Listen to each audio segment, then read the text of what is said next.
le couteau s'enfonça dans mon ventre avec une précision chirurgicale, un éclat froid qui trancha net mes illusions comme on découpe un foie gras trop tendre.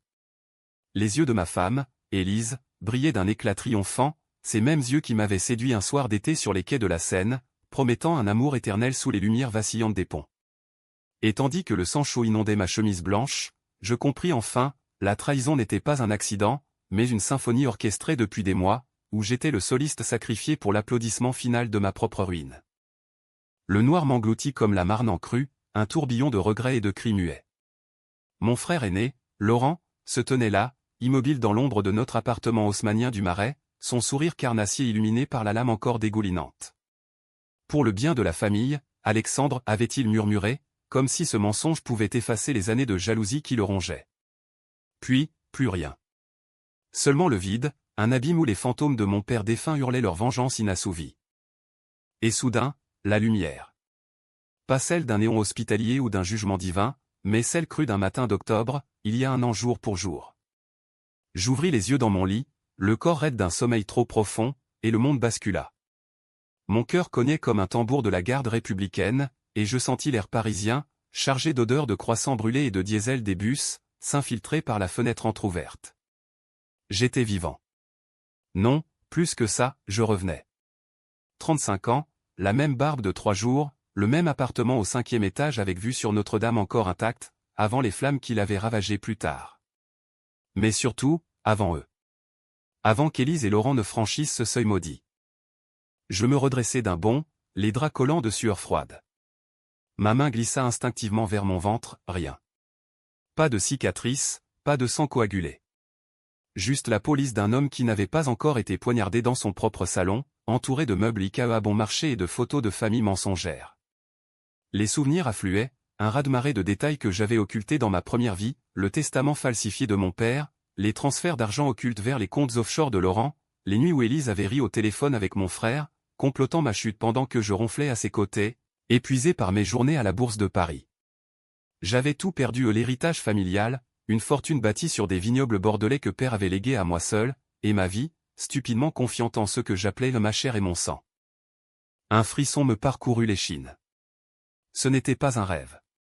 La preuve était là, sur la table de nuit, le faire-part de deuil de père, daté d'il y a 3 mois seulement. Il était mort d'une crise cardiaque dans sa chambre d'hôtel à Deauville, mais je savais maintenant la vérité. Laurent l'avait empoisonné, un verre de Calvados trop généreux lors d'une partie de bridge anodine. Et moi, l'idiot du village, j'avais pleuré à son enterrement, serrant Élise contre moi pendant que Laurent, l'air contrit, murmurait des condoléances hypocrites. Père m'avait appelé la veille de sa mort, sa voix chevrotante au téléphone, « Alexandre, mon fils, laisse-les venir. Ton frère a besoin d'un toit, et Élise. Elle est ta femme, après tout. La famille, c'est sacré. » Il ignorait tout. Il mourait en croyant en nous. Je me levai, pieds nus sur le parquet craquant, et traversai la pièce jusqu'au miroir ancien hérité de grand-mère. Mon reflet me fixait, des yeux verts injectés de sang, un nez aquilin typique des Lemoine, et cette cicatrice sur la tempe d'une chute de cheval enfantine. Mais derrière ces traits familiers, un inconnu me toisait, un homme revenu des enfers, armé d'une connaissance que nul ne pouvait anticiper. La vengeance. Ce mot, si cher au dramaturge français, de Racine à Camus, pulsait dans mes veines comme un vin de Médoc corsé. Pas une vengeance brute, non, quelque chose de plus raffiné, de plus français, une tragédie en acte, où chaque traître jouerait son rôle jusqu'à l'inévitable chute. Le téléphone sonna, strident comme un avertissement. Numéro inconnu, mais je savais. C'était le notaire, confirmant l'arrivée imminente de Laurent et Élise. Monsieur Lemoine, votre père a insisté, ils s'installeront chez vous dès demain. C'est sa dernière volonté. Je raccrochai sans un mot, un sourire froid étirant mes lèvres. Demain.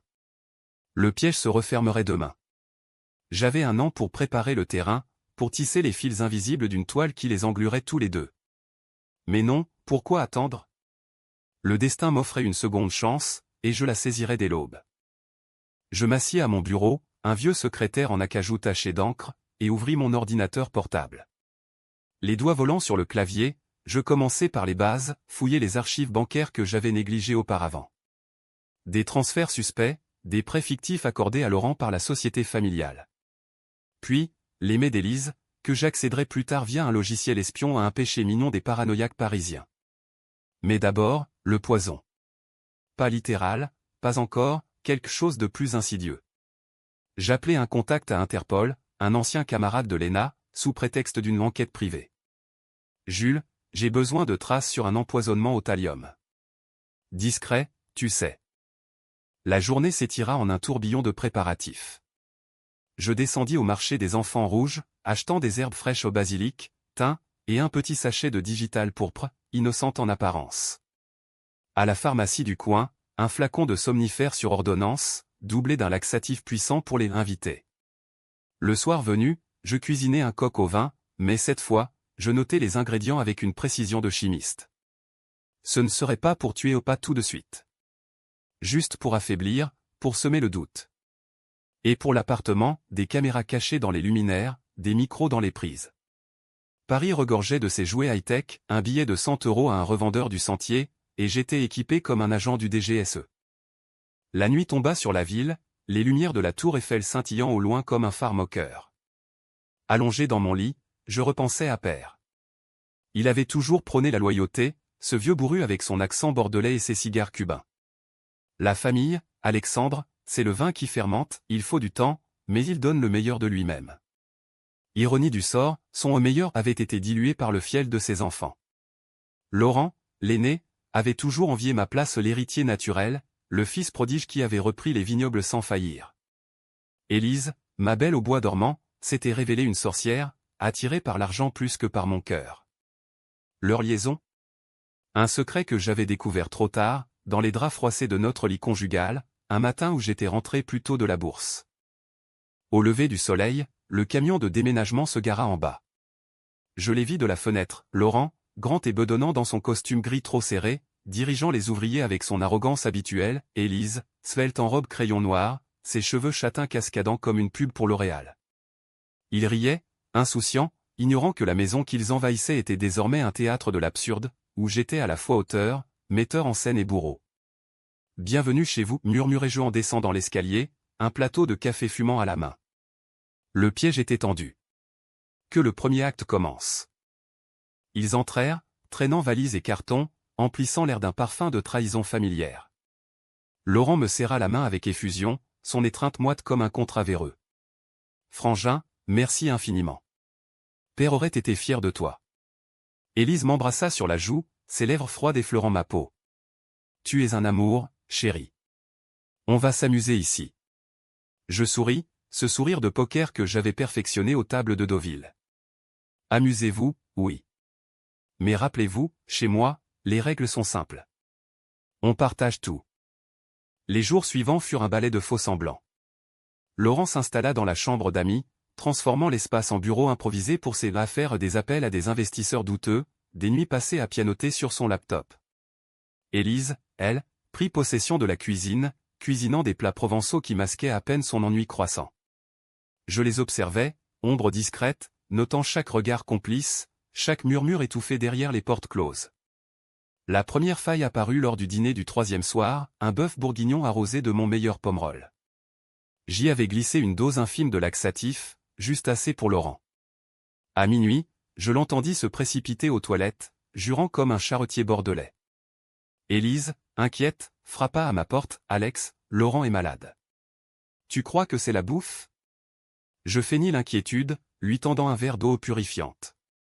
Peut-être l'air de Paris qui lui pèse. « Repose-toi, ma chérie. » Mais intérieurement, j'exultais. C'était le début d'une érosion lente, un poison goutte à goutte qui rongerait leur assurance. Parallèlement, je creusais.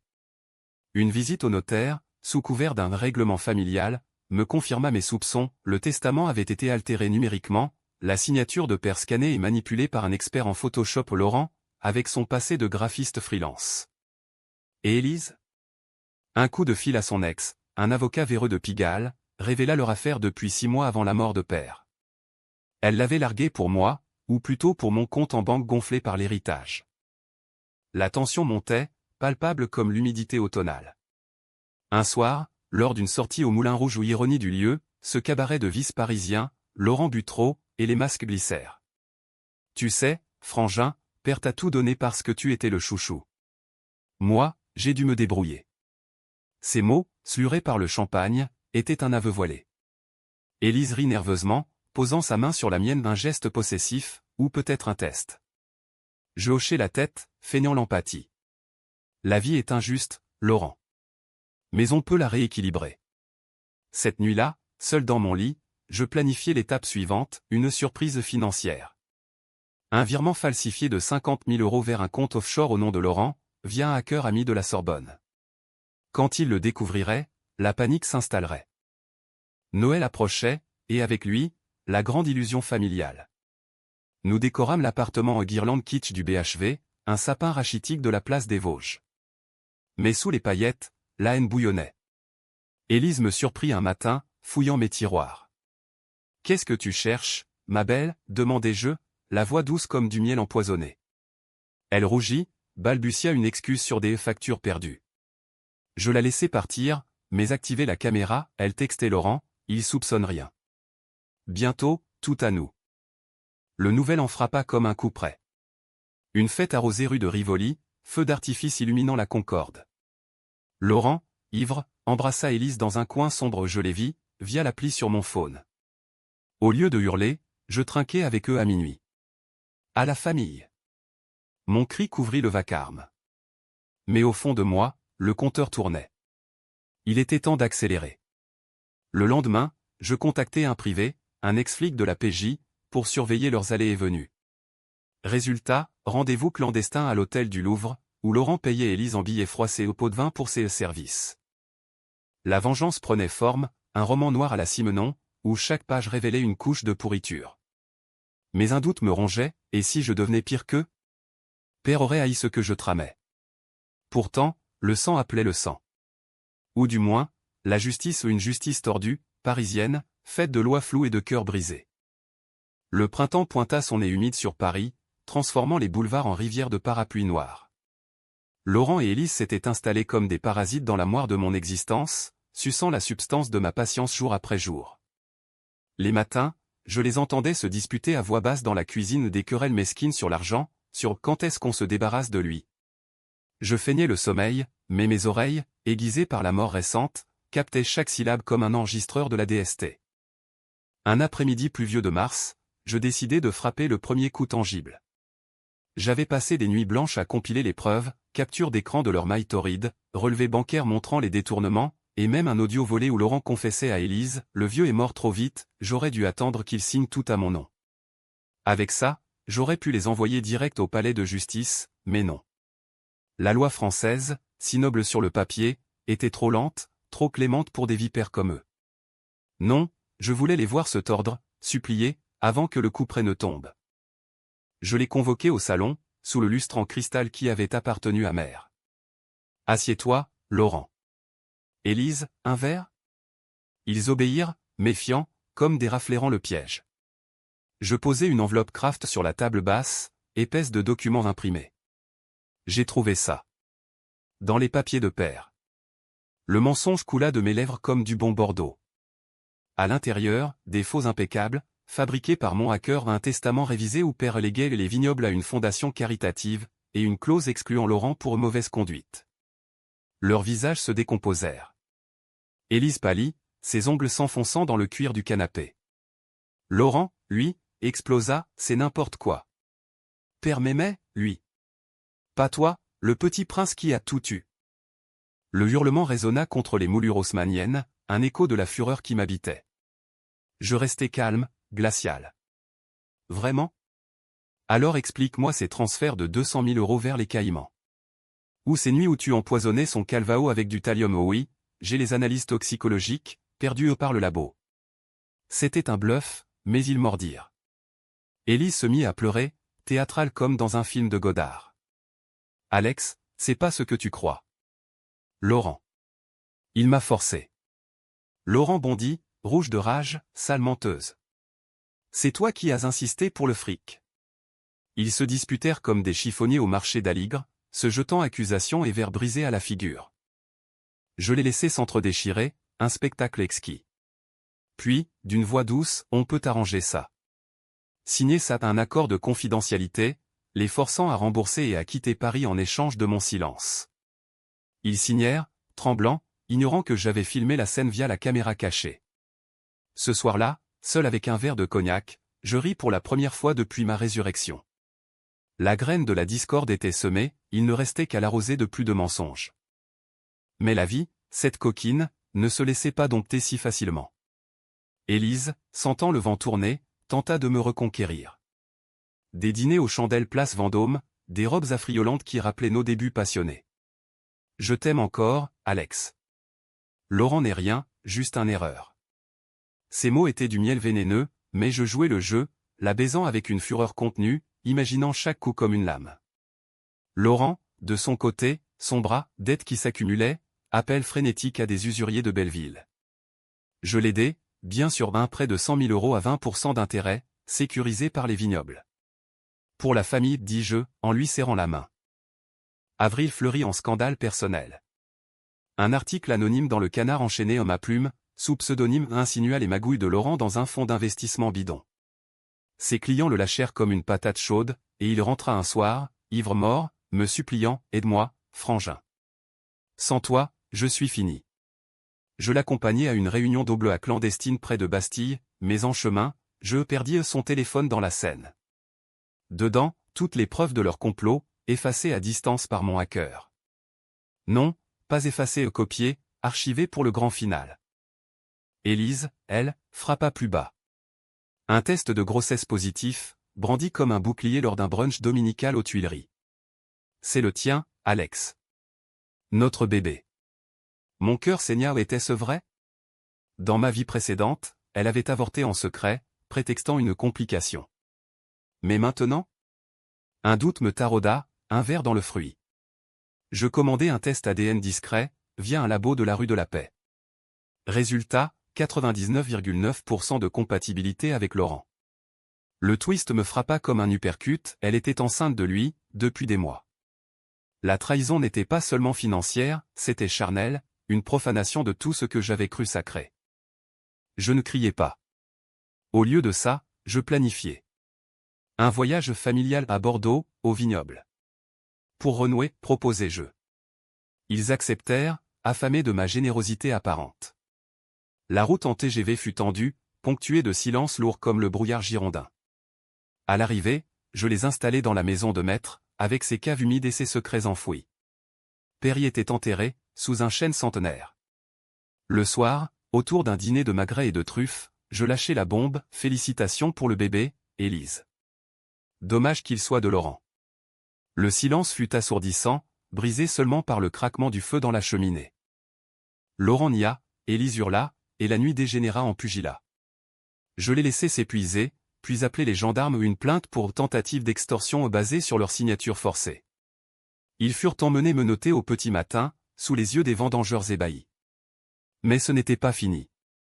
De retour à Paris, je déposai les preuves au procureur, empoisonnement, falsification, adultère, un cocktail explosif pour la justice française. Pourtant, au cœur de cette tourmente, un fantôme me hantait, père. Dans un rêve, il apparut, spectral dans son smoking de Deauville. Arrête, fiston. La vengeance bouffe l'âme. Réveillé en sueur, je doutais. Était-ce justice, ou sadisme?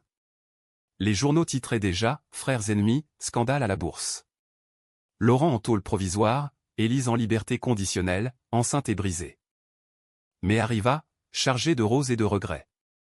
Je visitai Laurent en cellule à Fresnes, son visage émacié derrière la vitre. Pourquoi, frangin, gémit-il. Parce que la famille, c'est sacré, répondis-je, si tant père. Dehors, Élise m'attendait, suppliante. Le bébé. Il a besoin d'un père. Je la fixai, et pour la première fois, la pitié affleura. Mais non. Le twist final se profilait, j'avais falsifié un autre document à un avortement forcé dans son dossier médical, pour la priver de tout soutien. Cruel? Oui. Française? Absolument, dans l'esprit de ces intrigues où l'honneur se paie en larmes. La cour d'assises s'ouvrit en juin, un cirque médiatique sous les dorures du tribunal de Paris. Les avocats s'égosillèrent, les jurés ou des bourgeois de Neuilly hochèrent la tête à mes témoignages larmoyants. Laurent écopa de 20 ans pour meurtre et fraude, Élise, 10 pour complicité. Le bébé naquit en prison, confié à une tante lointaine.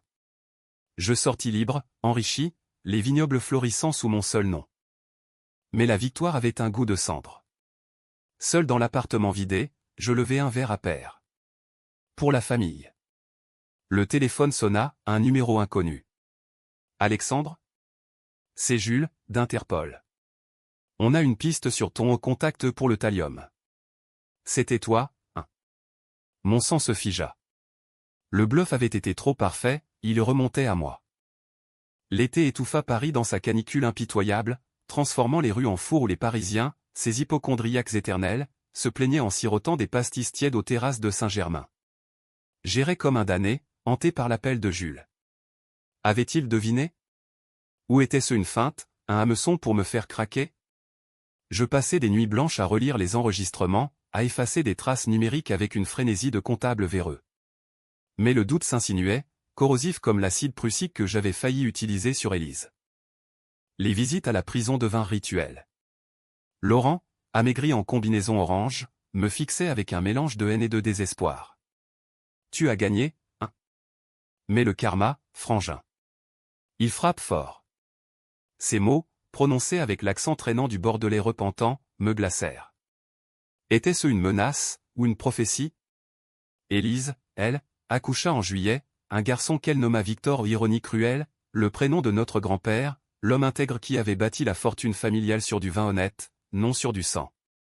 Je la vis lors d'une permission pénitentiaire, dans un parloir aseptisé de la santé. Elle était pâle, les seins lourds sous sa blouse institutionnelle, les yeux rougis par les pleurs. Tiens-le, Alex. Pour nous. L'enfant gigota dans mes bras, innocent, un paquet de chair rose qui sentait le talc et le mensonge. Pour la première fois, la faille en moi béat, et si j'avais détruit plus que des traîtres? Et si ce petit être payait pour les péchés de ses parents? Je le rendis, le cœur serré, et quittai la prison sous un ciel d'orage. Dehors, la presse guettait, flash crépitant, micro tendu comme des lames.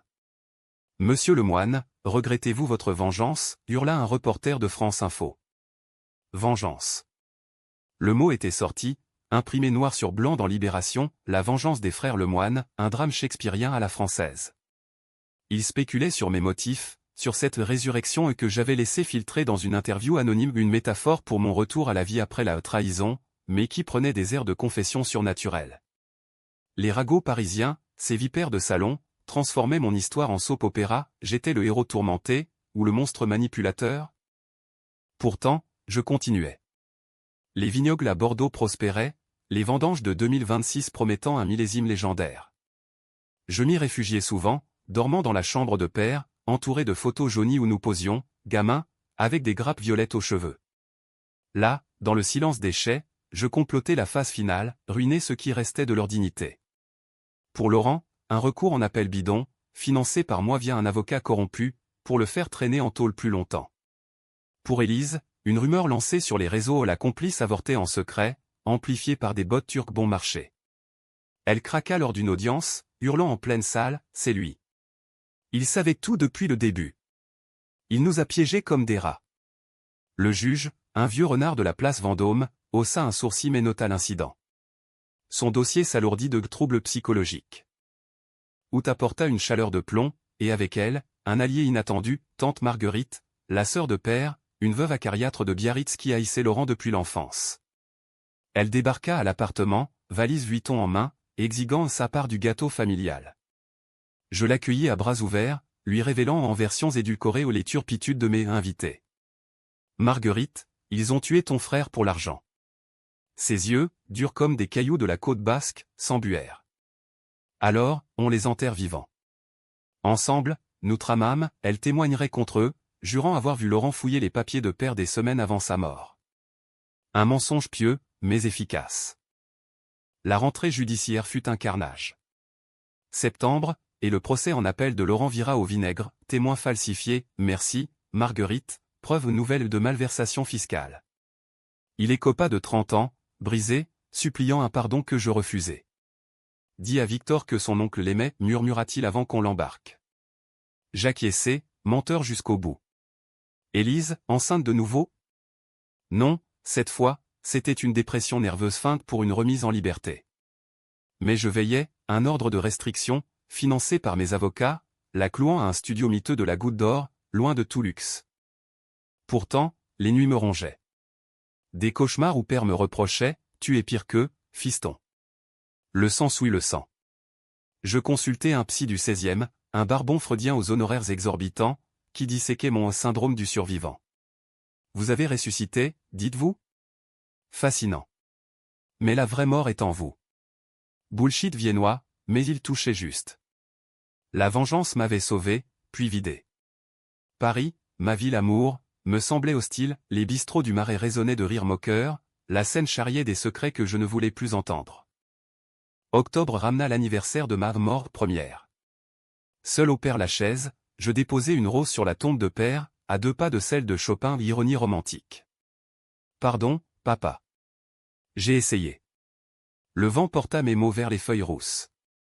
Ce soir-là, un colis anonyme, des photos de moi, datant d'avant, avec des annotations en rouge, tueur. Mon cœur s'emballa. Qui? Interpol? Ou pire, un complice de Laurent que j'avais négligé?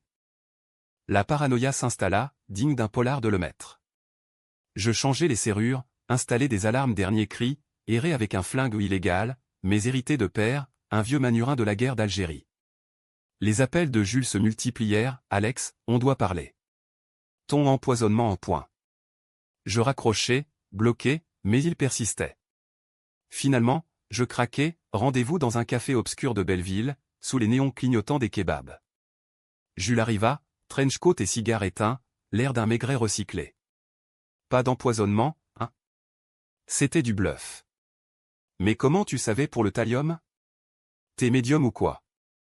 Je ris, amer. Disons que j'ai eu une révélation. Il plissa les yeux, mais mordit, bizarre, ton histoire. Père mort, frère en tôle, femme en miettes. Et toi, intouchable. Était-ce une accusation? Ou une offre? Aide-moi à creuser, Alex.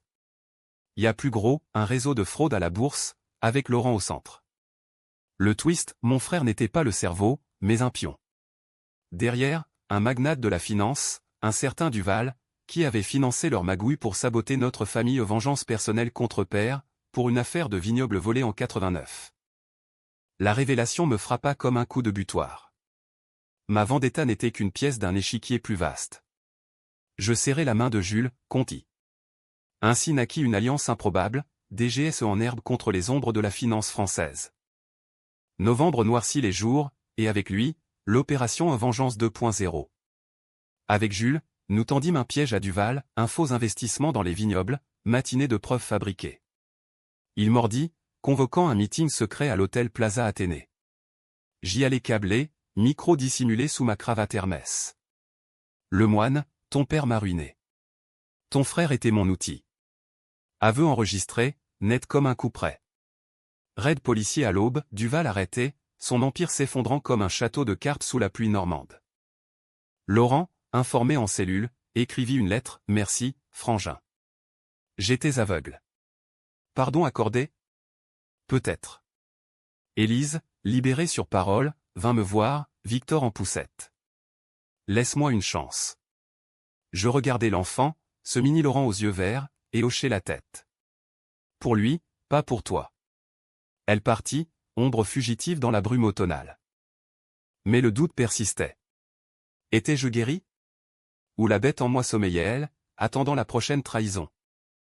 Décembre enveloppa Paris d'un manteau de givre, transformant la ville en décor de film noir, où les lumières de Noël clignotaient comme des mensonges festifs. L'arrestation de Duval fit les gros titres, le krach des vignes, un empire financier s'effondre. Mon nom y figurait en bas de page, témoin clé, anonyme mais auréolé. Les vignobles fleurissaient, contrats signés avec des importateurs japonais, et pour la première fois depuis ma résurrection, je respirais un souffle chargé de pain et de vin nouveau. Pourtant, les fantômes ne lâchaient pas. Jules m'invita à dîner rue Montorgueil, dans un bistrot enfumé où les huîtres glissaient comme des secrets. T'es clean, Alex. Mais ton truc de révélation? Raconte. Bourré de chablis, je lâchai tout, la lame dans le ventre, le noir, le retour. Il rit, pensant à une métaphore. T'es poète, toi. Mais sérieusement, bravo. Duval pourrit à la santé avec ton frangin. Laurent, en effet, avait été transféré, cellule commune, où les taulards le tabassaient pour ses dettes impayées. Justice poétique, ou sadisme? Je visitais, lui tendant un paquet de clopes. Victor va bien. Il demande après le tonton au point. Il pleura, ce colosse brisé. Dis-lui. Que je regrette. Élise, elle, oscillait entre rédemption et rechute. Installée dans un HLM de Pantin, elle bossait caissière chez Monoprix, Victor sur les genoux. Nos rencontres étaient tendues, des cafés froids place de la République où elle quémandait, un peu d'argent pour l'école. Je donnais, toujours, mais avec une clause, thérapie de couple, imposée par un juge bienveillant. Pour le gamin, insistait-elle. Les séances étaient un purgatoire, le psy, une blonde freudienne aux lunettes rondes, disséquait nos chairs à vif. Alexandre, votre mort symbolique vous a rendu cruel. Élise hochait la tête, il nous a manipulés comme des marionnettes. Mais sous la table, sa main frôlait la mienne, un appel muet à l'absolution. Noël approcha, et avec lui, une décision controversée. Inviter Élise et Victor à l'appartement? Père l'aurait voulu, la famille se reconstruit au pied du sapin. Contre l'avis de Marguerite, qui crachait, ces vipères te piqueront encore, je le fis. Le 24, il vint, Victor en pyjama rouge, yeux écarquillés devant les boules scintillantes. Élise, nerveuse en pull angora, apporta une bûche maison ratée, mais sincère. Nous dînâmes de dinde au marron, toast à père absent. Pour la première fois, le rire perça, Victor renversant son lait, Élise riant aux éclats. Était-ce un piège à moi-même? Ou le début d'une trêve? Mais la nuit porta conseil ou poison. À 2 heures, je surpris Élise au téléphone dans la cuisine, oui, Laurent, il nous accueille.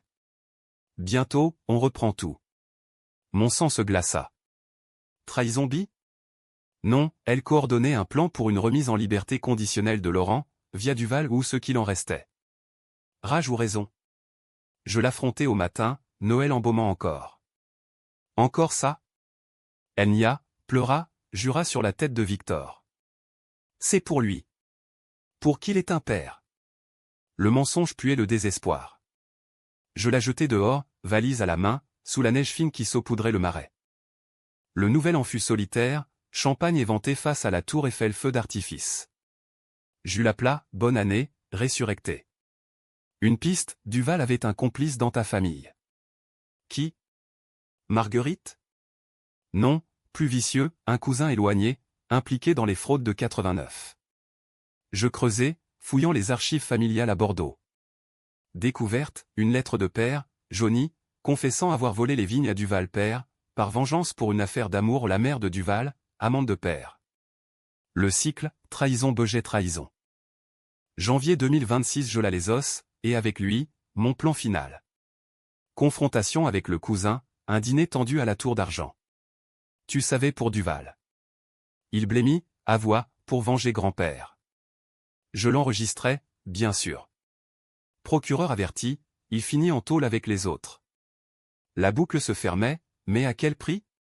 Mon empire viticole grandissait, fusion avec des châteaux rivaux, mais l'âme?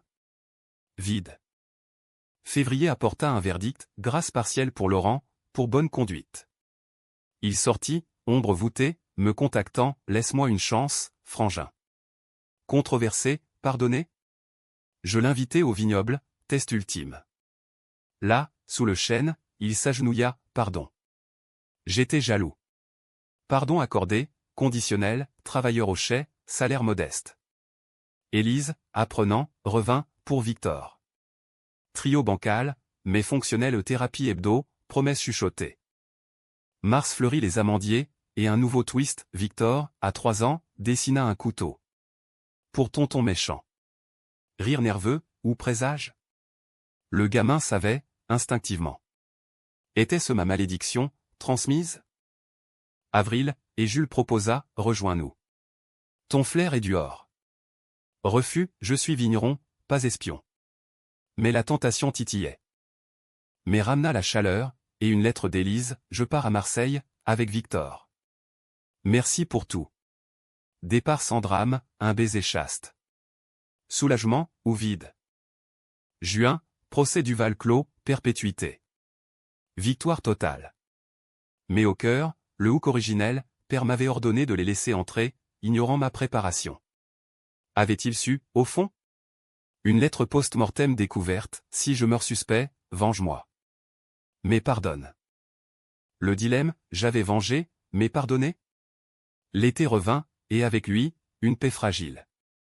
Laurent au vignoble, sobre, Élise appelant de loin, Victor grandissant loin des ombres. Pourtant, en juillet, un appel anonyme, la vengeance n'est jamais finie, le moine. Qui? Duval?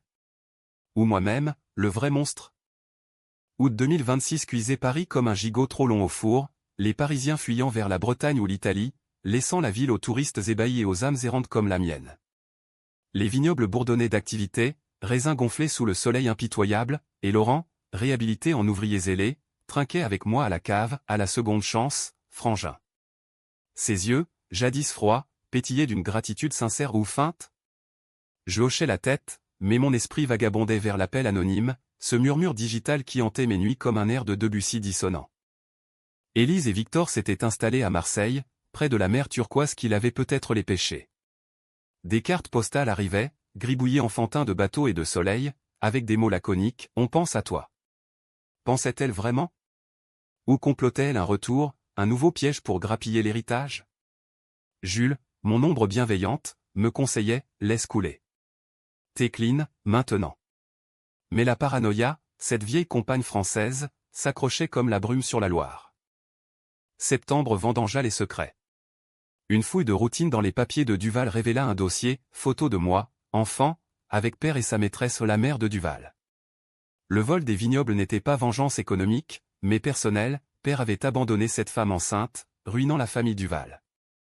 Ironie, j'étais le demi-frère de Duval, bâtard involontaire d'une idylle bordelaise. Le twist final me frappa au plexus, ma propre existence était une trahison originelle. Père l'avait su, et m'avait légué tout pour racheter sa faute. Je confrontais son fantôme au cimetière de Bordeaux, sous la pluie battante. Pourquoi pas me dire, hurlai-je à la pierre moussue. Silence, seulement le chant des cigales moqueuses. Laurent, apprenant, pâlit, je savais un peu. C'est pour ça que j'ai haï pas toi, mais lui. Aveu cathartique, ou manipulation? Nous nous embrassâmes, frères enfin, scellant un pacte, diviser les vignobles, moitié-moitié. Octobre colora les feuilles en feu, et Élise revint non pour trahir, mais pour guérir. Victor demande son papa Alex. Le gamin, 4 ans, me sauta au cou à la gare de Lyon, riant de ses dents de lait. Nous dînâmes en famille recomposée, au marais, escargots, foie gras, et confession autour du vin. J'ai été une salope admielle, larmes salées. Peur du dénuement. Je pardonnais, non par faiblesse, mais par lassitude où la vengeance avait épuisé son sel. Novembre grisailla les jours, mais apporta une naissance, pas un enfant, mais une alliance. Jules me recruta officieusement pour une affaire de fraude viticole où mon expertise en poison et bluff devint atout. T'es un atout, résurrecté. Rire complice, et une traque qui mena à un cartel italien, démantelé en décembre sous les lumières de Noël. L'année se clôtura sur une note controversée, mariage surprise avec Élise, à la mairie du 4e, Victor porteur d'alliance. Laurent, parrain, trinqua, à la famille Lavray. Était-ce happy end, ou illusion? La presse titra, des cendres à la vigne, la rédemption des Lemoines. Ridicule, mais vrai. Pourtant, au cœur de la nuit de noces, l'appel anonyme revint, bien joué, frère. Duval, évadé? Non, une voix synthétique, un prank d'un hacker admiratif. Ou peut-être moi, testant mes propres limites. Janvier 2027 Dauna Claire, vignes endormies promettant un millésime de renaissance. Victor apprenait à marcher dans les rangs, Laurent taillait les sarments, Élise cuisinait des confits. Moi? Vigneron, époux, père adoptif et vengeur en retraite. Mais au fond, le hook persistait, père avait ordonné leur venue, ignorant ma préparation. Avait-il orchestré tout ça, depuis l'au-delà? Un clin d'œil divin, ou coïncidence cruelle? La vie reprit, rythmée par les saisons françaises, printemps des amours renaissants, été des vendanges joyeuses, automne des vendus philosophiques au café de Flore. La vengeance, cette muse noire, s'effaça pour une paix précaire car en France, rien n'est jamais fini, c'est une tragédie en boucle, où le pardon danse avec la lame. Et si un jour, le couteau revint? Eh bien, j'étais prêt. 36 ans, cicatrices invisibles, mes âmes forgées au feu de la scène. La famille, finalement, c'était ça, un banquet empoisonné qu'on savoure jusqu'à la lie.